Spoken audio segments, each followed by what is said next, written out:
განაცემის პირველი ბლოკი დაეთმობა ჩვენს პარტნიორს Grant Thornton საქართველოს და მისი მართველი პარტნიორი ბატაშულღაია უკვე ემზადება სტუდიაში შემოსასვლელად. განაცემის მეორე ბლოკი კი ასევე ჩვენს პარტნიორს საქართველოს საბანკო ასოციაციას დაეთმობა, რომელიც მდგრადი განვითარების კონცეფციაზე, მდგრადი დაკრედიტების ასპექტზე და ზოგადად კომერციული საბანკო სექტორის ჩართულობაზე იმსჯელებს დღევანდელ გამოშვებაში. ამიტომაც საკმარისზე მეტი მიზეზი გაქვთ, რომ საქმიანი 1 საათი გაატაროთ ჩვენთან ერთად პალიტრა ნიუსის ეთერში.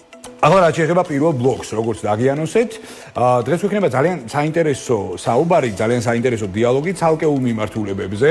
ეს არის უპირველეს ყოვლისა Grant Thornton საქართველოს პოზიციონირება, კონტრიბუცია საბოლოო ჯამში ბაზარზე, სასარგებლო რჩევები, ასევე მცირე და საშუალო ბიზნესის ასპექტი. მოგეხსენებათ, ბოლო პერიოდში გეომეტრიული შკალა SME სექტორის დაკრედიტების არის გაზრდილი, მაგრამ არსებობს გარკვეული ნიუანსები, რაც უნდა გაითვალისწინოს ბიზნესმა, როგორც მცირე და საშუალო, ასევე მსხვილმა ბიზნესმა, აღარაფერს ვამბობ მიკრო ბიზნესზე. თანამით უმეტეს ძალიან აქტიური თვეები იყო დედლაინების ნაწილთან დაკავშირებით და აუცილებელია, რომ ცალკეული საგადასახადო ნორმატივი და პრეფერენცია საკმაოდ სერიოზულად მოვეკიდოთ ამ ყველაფერს და საკმაოდ სერიოზულად მივიღოთ. მოკლედ, როგორია ქართული ბიზნესის დაღვინების კოეფიციენტი, ბევრი რო არ გავაგრძელო ამ ყველაფერზე და მათ შორის ინვესტორებთან ურთიერთობის კომპონენტები, ამ ყველაფერზე როგორც გითხარით, ვიმსჯელებთ Grant Thornton საქართველოს მართლ პარტნიორთან, პაატაშულღაიასთან ერთად. პაატა, მოგესალმებით, ძალიან დიდი მადლობა თქვენ დროისთვის. პირიქით მადლობა მოწვევისთვის, ყოველთვის საინტერესოა შენთან ვიზიტი და პალიტრაში მოსვლა. ასევე, ჩემთვის ძალიან საინტერესოა ყოველთვის შენი მასპინძლობა და არაერთი ფორმატიც ამ ყველაფერს ძალიან კარგად უსვავს ხაზს და ცხადყოფს, სადაც ერთად გქონია საშუალება სხვადასხვა თემებზე დიალოგის. პაატა, უპირველეს ყოვლისა, ეხლა ჩვენ გვაქვს ძალიან ბევრი მნიშვნელოვანი გამოწვევა ლოკალურ ჭრილში. ეხლა ჩვენ მოდი ინვესტიციების თავით დავიწყოთ ჩვენი საუბარი ზოგადად. ეხლა საქართველოში ინვესტიციების დინამიკა მადლობა ღმერთს და ამას იმედია, რომ გარკვეული სტატისტიკური რაპორტებით ძალიან მალე ასახავს. ეხლა 6 მილიარდიან კონტრიბუციას ველოდებით MR ჯგუფისგან, არსებობს პატარა შედარებით მცირე და მსხვილი ზომის საინვესტიციო კომპონენტები და ასე შემდეგ და ასე შემდეგ. ანუ ჩვენი ქვეყანა შეიძლება ითქვას, რომ აი ამ გეოპოლიტიკური турბულენციების ფონზე საინვესტიციო კუთხით ცუდად არ პოზიციონირებს. შესაბამისად, მაინტერესებს ანუ დღეს არსებული პრეფერენციები, ხო, რა ენაზეც უნდა ველაპარაკოთ ინვესტორს, ამაზე ჩვენ ძალიან ხშირად გვისაუბრია, იგივე სასამართლო კომპონენტები, გარანტიების კომპონენტები და ბევრი სხვა ნაწილი, რაც არის ინვესტორისთვის ფუნდამენტურად მნიშვნელოვანი. ანუ აი ეს პარიტეტები დღეს ბაზარზე რამდენად კარგად არის წარმოდგენილი, რამდენად არის გაფანტული ბუნდოვანებები და რამდენად არის გამართული ის ენა, რა ენაზეც ველაპარაკებით ინვესტორს. ძალიან რთული საკითხი არის, სანდრო, და კარგი, ასე ვთქვათ, ტექსტი იყო შესავლის ნაწილში, რომელიც შენახსენე, რომ იმ გეოპოლიტიკიდან გამომდინარე, რომელიც არის საქართველოშიც და რეგიონშიც, ეკონომიკური, ასე ვთქვათ, საქმიანობა განსხვავდება იმ კუთხით, რომ არც თუ ისე ცუდად არის წარმოდგენილი ჩვენი ეკონომიკა და თუ შევხედავთ იგივე ეკონომიკური ზრდის ტემპებს, რომელიც იყო გასული წლების მანძილზე და იგივე პროგნოზი, რომელიც გვაქვს გასულ თვეებს თუ შევხედავთ და ის წლის ბოლო, რომელიც უნდა დასრულდეს, დაახლოებით 2.7% უნდა იყოს ეკონომიკური ზრდა. ამის შედარებას თუ გავაკეთებთ რეგიონის მასშტაბით, გუწფელები რო ვიყოთ, იმ გეოპოლიტიკურ ფონზე და ქვეყანაში არსებული პოლიტიკური ფონზე საკმაოდ კარგი შედეგი არის. რა თქმა უნდა, თუ პოზიტიურად შევხედავთ და ვიტყვით, რომ უკეთესიც შეიძლება, თუმცა როგორც აღნიშნე, მისაღები არის ის ეკონომიკური ჭრილი და ის საოპერაციო ჭრილი, რომელიც დღეს საქართველოში არის შედეგების თვალსაზრისით. რაც შეეხება საინვესტიციო ნაწილი, გუწფელი რო ვიყო, ძალიან შეიცვალა, ანუ ზოგადად პირდაპირ უცხოური ინვესტიციების გადაწყვეტილების მომენტი არის შეცვლილი, რაც გულისხმობს იმას, რომ თუ მანამდე ინვესტიციების, ასე ვთქვათ, გადაწყვეტილების მიღების კორპორაციები უყურებდნენ იმას, რომ გარემო იყო მეტნაკლებად სტაბილური, საგადასახადო პრეფერენციები იყო მისაღები და კონკრეტულ მიმართულებით სექტორების მიმართულებით ან ეკონომიკის რაღაც დარგობრივი მიმართულებით კონკრეტული შეთანხმება ხდებოდა ქვეყანასთან მიმართებაში, რომ ხაბი გაკეთებული იყო, რაღაცა კონკრეტულად ბაზები გადმოსული იყო საქართველოში. დღეს განსხვავებული არის იმ კუთხით, რომ როგორც იტყვიან, თქვა disruption, რაც გულისხმობს იმას, რომ არეულობა, ასე ვთქვათ, სხვა სიტყვებით რო ვთქვათ, უпростоრად არეულობა არ არის ფულს შესაძარისი, არასტაბილური გარემო უკვე გახდა სტაბილური, რაც ნიშნავს იმას, რომ გაურკვევლობა უკვე არ არის განხილვის თემა და იგივე BHG-ის ინდექს თუ შევხედავთ ქვეყნის შიგნით, გაურკვევლობის ნაწილთან მიმართებაში უკვე როგორც შიდა ბიზნესი, ისე გარე ბიზნესი არის ადაპტირებული. ანუ ეს გულისხმობს იმას, რომ გაურკვევლობის ფონი უკვე აღარ არის ისეთი განსახილველი თემა, რომელიც მანამდე იყო. აქედან გამომდინარე, უნდა გამოვრიცხოთ ყველა გეოპოლიტიკური ნაწილი, ზოგადად უნდა გამოვრიცხოთ ყველა ის არასტაბილური მომენტები, რომელიც ხდება რეგიონში და მათ შორის საქართველოში. ინვესტიციებს პირდაპირ ინვესტიციებს სხვა თემა აინტერესებს. ეს არის ეგრეთ წოდებული ჩადებული ინვესტიციაზე მიღებული სარგებელი. შენ ახსენე ამ შემთხვევაში უძრავი ქონების და მშენებლობის კუთხით ემარის გადაწყვეტილება, რომელიც პირდაპირ მთლიანად ასოცირებული არის სახელმწიფო ბიუროკრატიასთან. ეს არ არის ინვესტიცია კორპორაციაში, ანუ სახელმწიფოც ასე ვთქვათ არის ერთ-ერთი კორპორაციის დამფუძნებელი, როგორც გვაქვს ინფორმაცია საჯარო რაც არის. ეს ამდენად კარგი არის, ამდენად ცუდი არის, სხვა შეფასების საგანი არის, თუმცა შიმშილი საინვესტიციო გადაწყვეტილებების კუთხით, ინვესტიციების კუთხით არა მხოლოდ საქართველოში, ზოგადად მთელ მსოფლიოში არის. და ყველაზე კარგი ფონი, რაც შეიძლება ინვესტიციების კუთხით იყოს, ეს არის რეინვესტირების ნაწილი. მაგალითად, სტატისტიკას თუ შევხედავთ ჩვენ, რეინვესტირების ნაწილი არის გაზრდილი, რაც ნიშნავს იმას, რომ შიდა დოვლაზე, შიდა საოპერაციო ნაწილზე მიდის, ასე ვთქვათ, კონცენტრაცია და გარე ინვესტიციები თითქმის აღარ გვინახავს და ძალიან ცუდი არის. მაგალითად, ჩვენი მიმართულებითაც ადეც ვახსენე, თუ წინა წელთან მიმართებაში რომ მიმართვიანობა იყო ძალიან მაღალი, იმ კუთხით რომ ინვესტორი როდესაც შემოდის, აკეთებს ბაზრის კვლევას, აკეთებს კონკრეტული მიმართულებით სექტორის კუთხით, ასე ვთქვათ, ანალიზს, კონკრეტულ ინვესტიციასთან თუ არის დაკავშირებული, ბიზნესთან დაკავშირებული, მის ეგრეთ წოდებული due diligence, ანუ რამდენად რისკიანობა დაბალი არის თუ მაღალი, ესეთი ასე ვთქვათ, სერვისის დაკვეთა თითქმის არის განახევრებული. თუმცა, გულწრფელი რო იყო, იმის აღნიშვნაც უნდა მოვახდინოთ, რომ ესეთი ტიპის სერვისები შიდა ბიზნესების კუთხით, ანუ ქართულმა ბიზნესმა იგივე შერწყმის კუთხით, იგივე გაერთიანების კუთხით, სხვა კონკურენტ ბიზნესთან მოახდინოს, ეს არის გაზრდილი, რაც წინა წლებში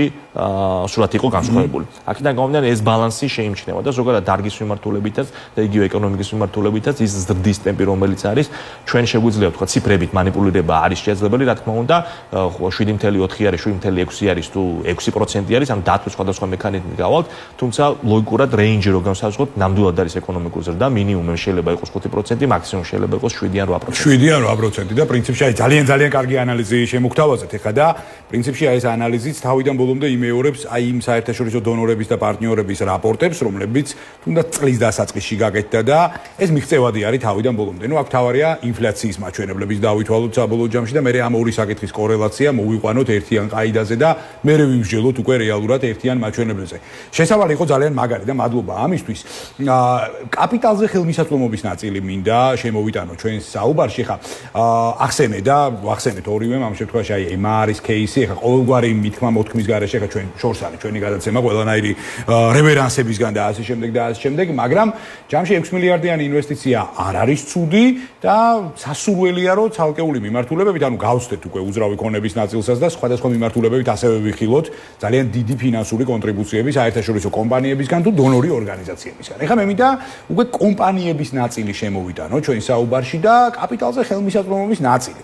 სხვათა შორის აი ხა, როდესაც მაგალითად პატარა გადახვევას გავაკეთებ, როდესაც მივიღეთ არაერთი კანონი, როდესაც ოკეანის გადაღმა იყო მიღებული ცალკეული ნორმატივები. ამერიკის შეერთებულ შტატებზე მაგ საუბარი და იგი USAID-ის კომპონენტზე იყო საუბარი, რომელმაც ნუ USAID ხა გასაგებია რომ პირდაპირ FDI-ის წყარო არ არის, მაგრამ ამ შემთხვევაში USAID-ის ჩართულობა ქართულ ბიზნესებს ცალკეული მიმართულებებით ეხმარებოდნენ bankable სუბიექტებად ფორმირებაში, როდესაც საუბარი იყო მაგალითად გარკვეულ გარანტიებზე, პროცენტის დასუბსიდირების ნაწილზე და ასე შემდეგ და ასე შემდეგ.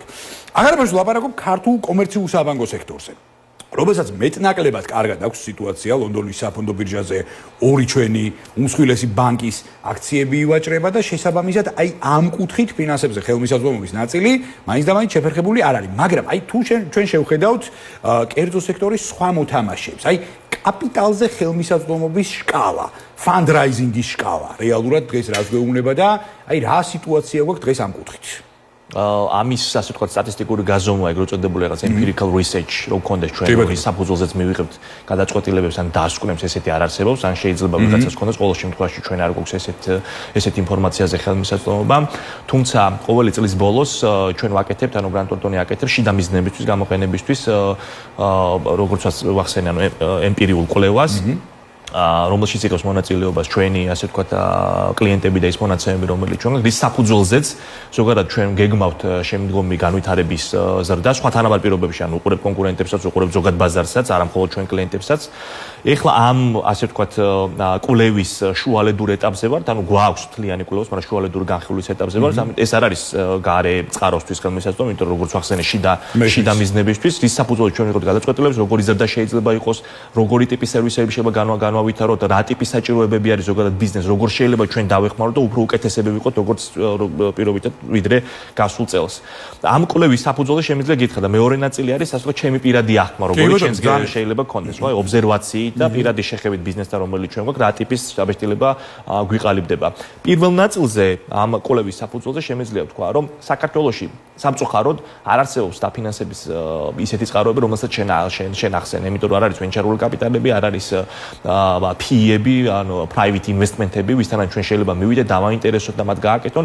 თუ არის და ვინც არის, მაგალითად ყოფილი პრემიერ-მინისტრი ნიკა გილაურის ეგრეთ წოდებული ფონდი თუ ასე ვთქვათ, საკონსულტაციო კომპანია, რომელიც ისიც სხვა ბაზარზე არის ორიენტირებული. ცენტრალურ აზიაზე არის უბრალოდ აზიაზე.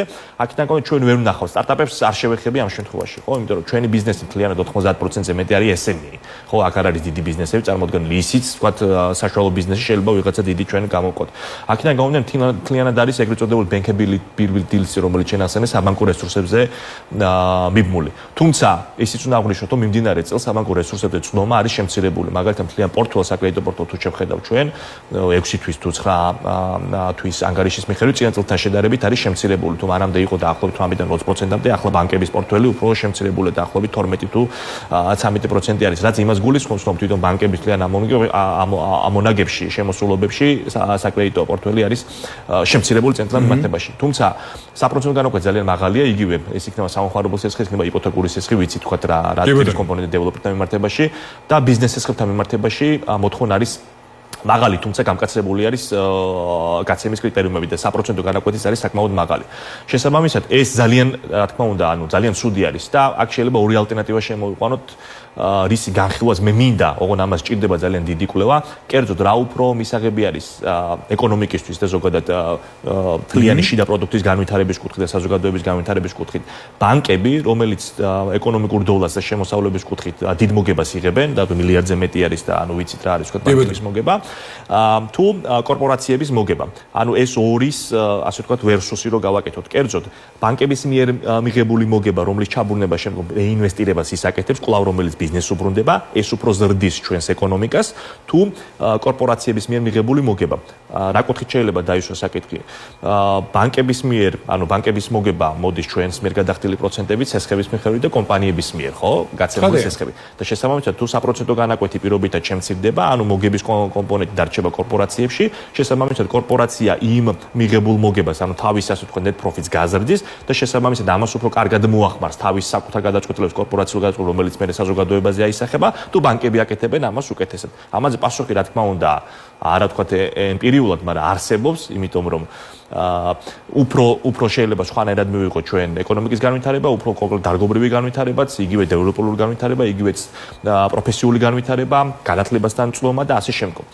აქედან გამომდინარე, შენახსენე თქვათ მაკროეკონომიკური პარამეტრი, როგორიც არის ინფლაცია, რა თქმა უნდა, ინფლაციასთან არის ეს ყველაფერი მიბმული, როგორ იქნება საკრედიტო პორტფელი ბანკების, თუმცა მონეტარული პოლიტიკის ჭრილში ფისკალური ყველაფერი კარგად არის, მე თუ მკითხავ, ყველაზე წარმატებული არის ფისკალური პოლიტიკა დღეს ჩვენ ქვეყანაში, მონეტარულ პოლიტიკაში ბევრი კითხვისნიშანი შეიძლება იყოს, იგივე საქართველოს ეროვნულ ბანკთან, იგივე ბანკებთან მიმართებაში.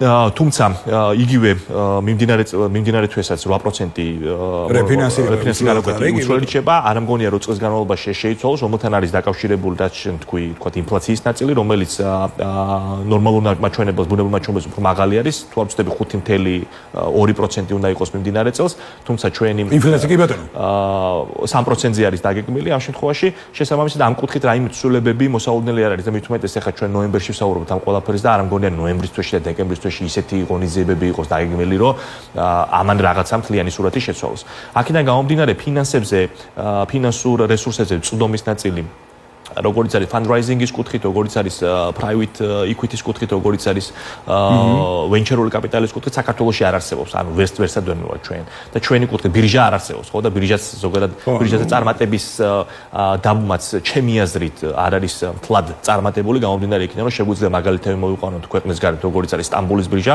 რომელიც დიდი ეკონომიკაა და ჩვენ პატარა ეკონომიკა ვართ, იგივე შეიძლება ვთქვათ პოლონეთზე ვთქვათ, ხო, ვარშავის ბირჟა. რას ვაჭრობს, შევხედოთ, არაფერს არ აკეთებენ, შესაბამისად ეკონომიკის წარმატებაც რო გავზომოთ ბოლო 10 წელი ან 15 წელი ბირჟის კუთხით არ არსებობს. აქედან გამომდინარე ბირჟაზე კონცენტრაცია რო მქონდეს ჩვენ, ამით არაფერს არ შევხედოთ. ერთ-ერთი რაც არის, ეს არის დანაზოგების ნაწილი, მასზე წვდომა, იგივე საპენსიო, ასე ვთქვათ, სააგენტოსთან მივდივართ და ის დანაზოგები, რომელიც ჩვენ გვაქვს, ჩვენი სახით, ამის მოხმარების ნაწილი, ეკონომიკაში ჩაბურნების ნაწილი და ფინანსურ რესურსებზე წვდომის კუთხით, ანუ რესურსებზე ზრდის კუთხით და განაკვეთების დაწვევის კუთხით. აი ძალიან მაგარი ხედვებია, ძალიან მაგარი ასპექტები არის და საბოლოო ჯამში მივდივართ რისკი, ხო? ეხლა ბირჟა ზოგადად კაპიტალის ბაზარი იმუშავებს, არ იმუშავებს, ეს ცალკე თემა არის აბსოლუტურად. ნუ სასურველია ყოველ შემთხვევაში, რომ აი ამ კუთხით გარკვეული ნაბიჯები გადაიდგას. დანარჩენს პრაქტიკა აჩვენებს, მაგრამ ეხლა მე მინდა აბსოლუტურად გამოყვე პათოსში და აბსოლუტურად დაგეთანხმო იმაში, რომ ქვეყანაში აუცილებელი არის ალტერნატიულ ფინანსურ რესურსებზე ზრუნვა და ფიქრი და ამისი კერები უნდა გაჩნდეს საკანონმდებლო მიმართულებით, რომ ჩვენ მათ შორის იგივე ვენჩორული კაპიტალი, თუნდაც იგივე crowdfunding, სახალხო დაფინანსების სისტემების ნაწილი, hedge ფონდების შესახებ კანონი, იგივე ფონდების შესახებ კანონი, ანუ ისე დავაფორსიროთ საბოლოო ჯამში, რომ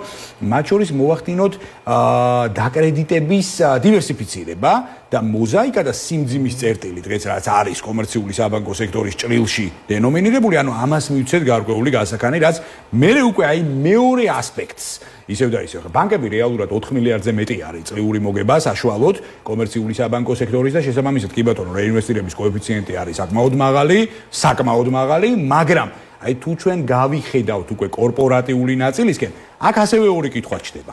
პირველი, რამდენად შეუძლიათ კორპორაციებს და დღეს რამდენად არის იმის კულტურა, ცნობიერება და ასე შემდეგ, რომ ჩვენ აი ეს ნაწილი და მოდი ასე ვთქვათ, აი ბურთი გადავაგდოთ კერძო სექტორის სხვა მოთამაშეების მოედანზე, ეს ერთი, როდესაც საქართველოში დოულაც ძირითადად ხო სტატისტიკურად დაახლოებით თქვნის 163 კომპანია.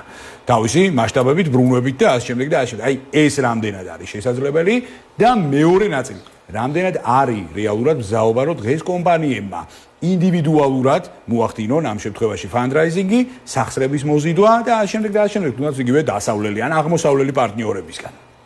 რამდენიმე მნიშვნელოვანი მომენტია სანდრო, საქართველოს ეკონომიკაში ზოგადად შექმნის ნაწილზე, რა თქმა უნდა, ანუ ფინანსური ინსტიტუციები დიდ კონტრიბუციას ახორციელებენ. სულაც ამიტომ დავშვი ეს პინას, ასე ვთქვათ, ძალიან საინტერესო პარალელია. ის რაც არის მოგება, ასე ვთქვათ, აკუმულირებული საბანკო ნაწილზე, პირველად გავყოდა ეს ბიზნეს ომიცე და ბიზნესის მოგება რო იყოს, რა უფრო მეტ კონტრიბუციას მოახდენს ზოგადად ეკონომიკური განვითარების კუთხით, ხო, ზოგადად საზოგადოების განვითარების კუთხით. ეს არის კვლევის საგანი, ხო, არ ვიცი ამას პასუხი, ჩემი წარმოდგენა მაქვს, თუმცა ამის დამტკიცება მე არ შემიძლია, რა თქმა უნდა. მეორე ნაწილი არის დანაზოგების კუთხით, რომელიც შენახსენე, რაც უნდა თქვა ბირჟა გქონდეს ჩვენ, რაც უნდა ბიზნეს, საიდან მიიღება საინვესტიციო გადაწყვეტილებები იქიდან, რომ თუ მაგალითად ჩემ კომპანიას არ ქონდა წმინდა მოგება, რომლის გადაწყვეტილებას ჩვენ მივიღებთ, რომ რაღაც პროცენტი იყოს დივიდენდებში განაწილებული და რაღაცა პროცენტი მოხდეს რეინვესტირების კუთხით, ამ დანაზოგები თუ არ შეიქმნა, გადაწყვეტილებას ვერ მივიღებთ. ისე არის ფიზიკური პირთან შემთხვევაშიც, ხო? ჩვენ თუ არ შეგვექმნა სახსრებზე წვდომა, ანუ პირობითად პროცენტი, რომელსაც ჩვენ ვიხდით ფინანსურ ინსტიტუტებში, ის თუ არ შემცირდა და იმის ალტერნატივა თუ ჩვენ დანაზოგებში და სხვა საინვესტიციო გადაწყვეტილებებს მიმართეთ და ზოგადად თუ დოულადზე ფულადზე რესურსი არ გქონდა მეტი წვდომა, დოულათი თუ არ შექმნით, დანაზოგები თუ არ შექმნით, ანუ ვერანაირ გადაწყვეტილებას ჩვენ ვერ მივიღებთ, როგორც კორპორაციების დონეზე, ისე ასე ვთქვათ ფიზიკური პირების დონეზე. ამიტომ ძალიან მნიშვნელოვანი არის ზოგადად დანაზოგების კულტურას შევხედოთ და სხვანაირ ასე ვთქვათ ადაპტაციას შევხედოთ. და შეიძლება ბიზნესების კუთხით, როგორც ვახსენეთ, თვით დასაქმება ასე ვთქვათ ძალიან დიდ კონტრიბუციას ახდენს ბიზნესის კუთხით, თუმცა როგორც კორპორაციები ბევრი რაღაცა შეიცვალა იმ კვლევაში, რომელიც მე ვახსენე, პირობითად ჩვენ ესე დავყავით გარე ტიპის ფაქტორები და შიდა ფაქტორები. გარე ტიპის ფაქტორები არის ისეთ ფაქტორები, რომელზეც ახლა დღეს არ გავამახვილებ ყურადღებას, თქვათ ისე გაურკვევლობის ნაწილი, თქვათ პოლიტიკის ნაწილი, ბაზრის ზომის ნაწილი და ასე შემდგომ. თუმცა აი შიდა ფაქტორებში ერთ-ერთი არის ფინანსური რესურსების წვდომა, ანუ ბანკთან პირობითად კომუნიკაციის ნაგალ დიდი დრო სჭირდება, ბანკს სჭირდება თუ ფიზიკური პირი, რომელსაც თქვათ რაღაცა ტიპის აქტივი არ აქვს და ის თუ არ ასე თქვათ თავდებში ვალდებულებების ნაწილში თუ არ დადგა, ანუ ფინანსურ რესურსებზე ფაქტობრივად წვდომა არ არსებობს, ანუ რისკი არის მაღალი, შესაბამისად ეს რისკი რო არ არსებობდეს, იმ ფინანსურ cash flow-ს კუთხით მიიღებდა ბანკი გადაწყვეტილებას. ამიტომ ეს მანამდე არსებობდა, ანუ იმის გამომდინარე, რომ დაახლოებით ბოლო 1 წელიწად ნახევარი მოჭერის ანუ მექანიზმი უფრო გაზრდილი არის. და შესაბამისად ფინანს კორპორაციების ნაწილზე ერთი არის აი ეს ფულთან რესურსებზე წვდომა, რაც მნიშვნელოვანი არის USAID-მა ზოგადად გავლენა იქონიებდა USAID ბევრ ასე ვთქვათ ეგრეთ წოდებულ არასამთავრობოებში ანაწილებდა ფულს და ის რაღაცა პროცენტით მე ბიზნესი ისე ანუ უბრუნდებოდა ან სწავლების კუთხით, ან შეაძლებლობების კუთხით, ან ექსპორტის კუთხით, ან სხვა ასე ვთქვათ დახმარებების კუთხით. თუმცა პრობლემა არის ამ პროფესიული განათლების ნაწილი, ან პროფესიული განათლების ზოგად განათლებას არ გულისხმობ, ანუ კვალიფიციურ კადრებთან დაკავშირებით, იგივე კადრების შენარჩუნებასთან დაკავშირებით, ანუ კონკურენცია ძალიან გაზრდილია საქართველოში და ეს კარგი არის, ეს ცუდი არ არის ნამდვილად, იმიტომ რომ ასე ვთქვათ, მშიერი თქვა დავსდებთ ვიღაცებს და შესაბამისად უფრო ურთქილდება კორპორაცია თანამშრომელს, მისთვის მნიშვნელოვანი არის და ამავე დროს ეფექტიანობის და ეფექტურობის ნაწილი. ეფექტიანობის და ეფექტურობის ნაწილში გულისხმობ იმას, რომ ხშირად კომპანიებს აქვთ შესაძლებლობა რომ სხვადასხვა საინვესტიციო გადაწყვეტილებები მიიღონ, მაგრამ იმიტომ რომ არ იციან, იმიტომ რომ მენეჯმენტის ასე ვთქვათ, ეს management and leadership decision-ები ესე არის აღნიშნული, ერთ-ერთი იგივე BAG-ის ინდექსთან რო გავაკეთეთ ჩვენ პარალელი იგივე თემები არის.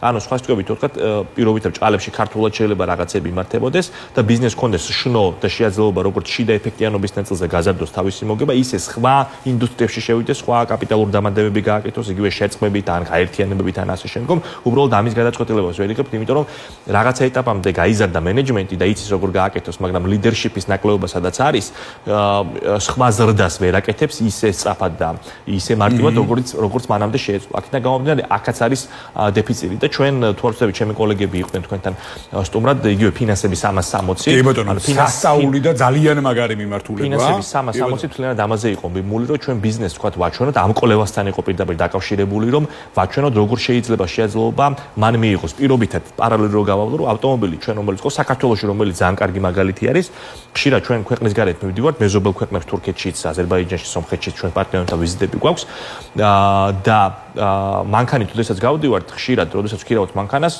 გვეუბნება კომპანია, რომ შიდა გზებისთვის კი ბატონო, დიდი სიამოვნებით, მაგრამ ქალაქგარეთ და ან ქვეყნის გარეთ ვერ წავა, იმიტომ რომ მანქანა არის გამართული.